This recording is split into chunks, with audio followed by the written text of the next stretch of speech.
कोई पत्ता लग गया, कोई पत्ती लग गई, कोई शरीर में कुछ लग गया, तो गाय को थोड़ी सी खुजाल चलने लगती है।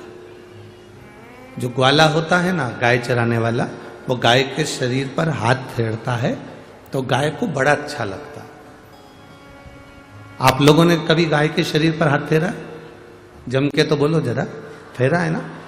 जब आप गाय के गले में हाथ फेरोगे तो गाय और आपके करीब में आएगी, और गले में हाथ फेरोगे तो गाय और करीब में आएगी। गौ माता के शरीर पर हाथ फेरोगे तो गाय और इठलाएगी, आपके पास में चिपक कर आएगी। ग्वाला कितनी गायों पर हाथ फेरेगा? फिर गाय क्या करती है कि उसके शरीर पर कोई हाथ नहीं फेरता तो गाय करेगी क्या? फिर कोई खंबा ढूंढती है, कोई पेड़ ढूंढती है, कोई दीवाल ढूंढती है। खंबा ढूंढा, दीवाल ढूंढी, पेड़ ढूंढा, किसी का ओटला ढूंढ लिया। फिर गाय क्या करती है? वहां जाकर अपने शरीर को घिसती है। आप लोगों ने देखा है ना? है? देखा है ना पक्का? गाय फिर अपने शरीर को उस जगह पर घिसती है। अब गाय का नियम हो गया, गाय को मालूम है कि मेरे शरीर में अगर खुजाल चली है, मेरे शरीर में कुछ तकलीफ है, तो मैं उस पेड़ के पास जाऊंगी, मैं उस खंबे के पास जाऊंगी, मैं उस दीवाल के पास जाऊंगी, मैं उस खूंटे के पास जाऊंगी और अपने शरीर को घिस लूंगी, और घिसूंगी तो मेरे शरीर को आराम मिलेगा। गाय भी, गौमाता भी एक खंबे को ढूंढ लेती है, गौमाता एक दीवाल को ढूंढ लेती है, गौमाता एक पेड़ को ढूंढ लेती है, गौमाता एक स्थान को ढूंढ लेती है जहां वो अपने शरीर को घिसती है तो उसको आराम मिलता है। शिव महापुराण की कथा कहती है, भगवान शंकर का संवाद कहता है, शिव तत्व कहता है, भगवान शंकर की पवित्र शिव महापुराण की कथा वर्णन करती है। महाराज, जैसे गाय एक स्थान को ढूंढकर अपने शरीर को घिसती है तो उसको आराम मिलता है, उसी तरह ये मन जब पूरे वन में भटक रहा हो, संसार में भटक रहा हो, कुटुंब में भटक रहा हो, परिवार में भटक रहा हो, और इस मन को कहीं शीतलता नहीं मिलती, तब ये महादेव के चरणों में जाकर ये मन अपना घिसा जाता है, तब इस मन को भी शीतलता का अनुभव हो।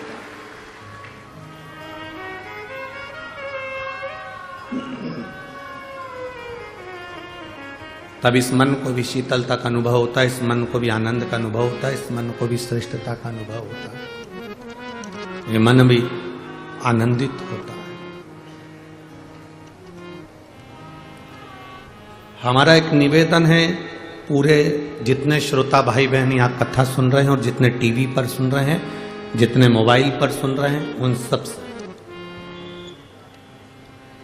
अपनी आंखों में आंसू भरकर कभी महादेव के पास मत जाओ।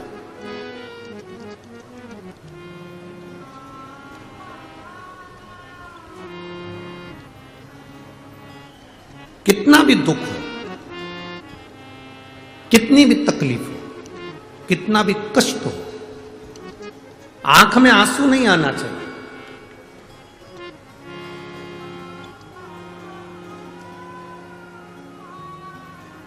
तुम्हें क्या लगता है कि मैं भगवान के पास जाकर रोऊंगी या मेरे आंख के आंसू भगवान देखेंगे? मेरे नैनों के आंसू अगर भगवान देखेंगे तो मेरी जल्दी सुन लेंगे, ऐसा होता है?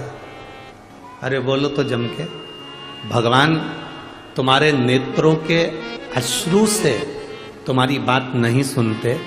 भगवान का एक नियम है कि तुम कहीं पर भी बैठकर दिल से उसको पुकार लोगे ना, तो मैं आंसू बहाने की जरूरत नहीं पड़ेगी, वो उसी समय प्रकट हो ही जाए, उसी समय।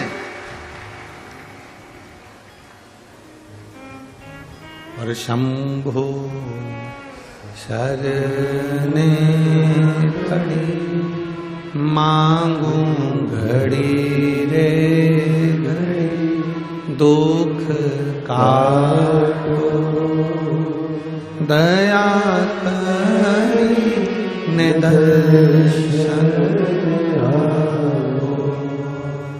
शंभो शरणे मांगू घड़ी ले दुख काटो करी में दर्शन। जरूरी नहीं कि आप शिव जी के सामने जाएं तो रोएं,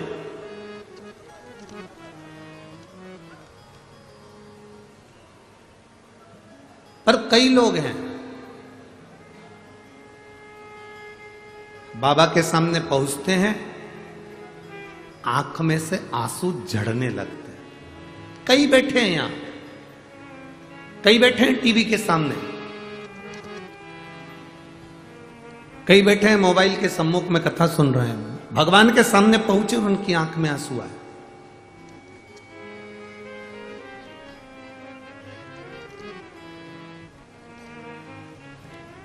क्या कारण है कि भगवान के सामने पहुंचते हैं, भगवान देवाधिदेव महादेव के साक्षी में पहुंचते हैं और चोंगे जैसी आवाज आ रही है, चोंगे की आवाज कम करो बाबू। शिव की साक्षी में जब पहुंचते हैं, भगवान की साक्षी में जब पहुंचते हैं तो तुरंत उनकी आंखों में अश्रु भर आता है। कारण क्या है? किस कारण?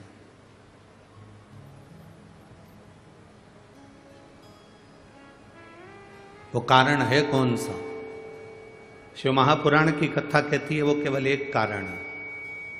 व्यक्ति भगवान पर इतना भरोसा कर लेता है, इतना भरोसा कर लेता है, इतना विश्वास दृढ़ कर लेता है कि जब उसके सामने पहुंचता है तो वो दिल से नहीं कह पाता, आंख से आंसू बहाकर मेरे महादेव से कह देता है।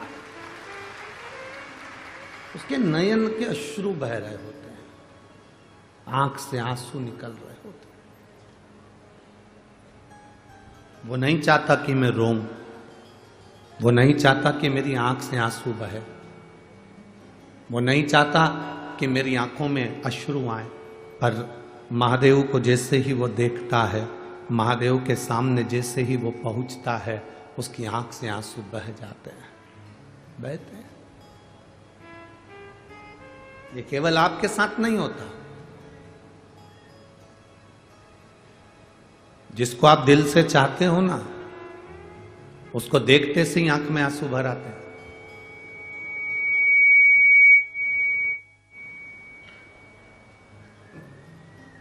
जिसके प्रति प्रेम होता है, जिसके प्रति स्नेह होता है, उसको देखते से ही अश्रु निकल जाते हैं।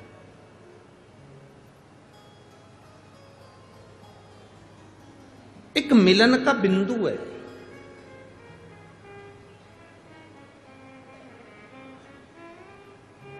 एक